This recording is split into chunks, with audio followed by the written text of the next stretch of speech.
राज्य शासनानं देवस्थान इनाम निर्मूलन प्रारूप अधिनियम मसुदा तात्काळ मागे घ्यावा अशी मागणी करत शिवसेना उबाठा गटाच्या कार्यकर्त्यांसह हिंदू जनजागृती समिती आणि मंदिर समितीच्या कार्यकर्त्यांनी कागल तहसील कार्यालयासमोर निदर्शनं केली।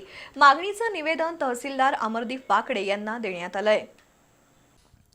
राज्यातील धार्मिक आणि धर्मादाय संस्थांकडे असलेली इनामं हटवण्यासाठी आणि पुजारी, वहिवाटदार, मिरासदार यांच्या नावे देवस्थान जमिनी हस्तांतरण करण्यासाठी राज्य शासनाच्या महसूल आणि वन विभागानं महाराष्ट्र देवस्थान इनाम निर्मूलन प्रारूप अधिनियम या शीर्षकाखाली प्रारूप अधिनियमाचा मसुदा प्रसिद्ध केलाय।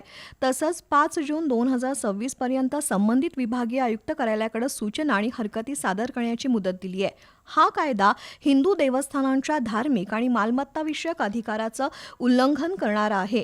या मसुद्यातील घटनाबाह्य कलमांचं खंडन करत हा मसुदा तत्काळ मागे घ्यावा, तसंच हरकती सादर करण्यास मुदतवाढ देऊन त्या विभागीय आयुक्त कार्यालयाऐवजी संबंधित जिल्हाधिकारी कार्यालयात घ्याव्यात। या मागण्यांसाठी शिवसेना उबाठा गट, हिंदू जनजागृती समिती आणि मंदिर समितीच्या वतीनं कागल तहसील कार्यालयासमोर निदर्शनं करण्यात आली।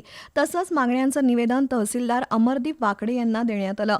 विकासाच्या आणि कुळांना न्याय देण्याच्या नावाखाली मंदिरांच्या जमिनी बळकावण्याचा तसंच त्या भूमाफियांच्या घशात घालण्याचा डाव आहे का, अशी शंका हिंदू समाजाला आहे। राजकारणी आणि बिल्डरांचं साटलोटं जगजाहीर असून विकासाच्या नावाखाली मोक्याच्या ठिकाणी असलेल्या शेकडो कोटी रुपयांच्या जमिनी हडपण्यासाठीच हे धोरण आखलं जात असल्याची शंका निवेदनात व्यक्त करण्यात आली आहे। या आंदोलनात शिवसेना उबाठाचे उपजिल्हाप्रमुख संभाजी भोकरे, अशोक पाटील, शिवानंद स्वामी, अशोक गुरव, बाबासाहेब भोपळे, दीपक भोपळे, एकनाथ पाटील, संतोष जिरगे, आनंदराव जगताप, वैभव आडके, भिकाजी भोपळे यांच्यासह कार्यकर्ते सहभागी झाले होते।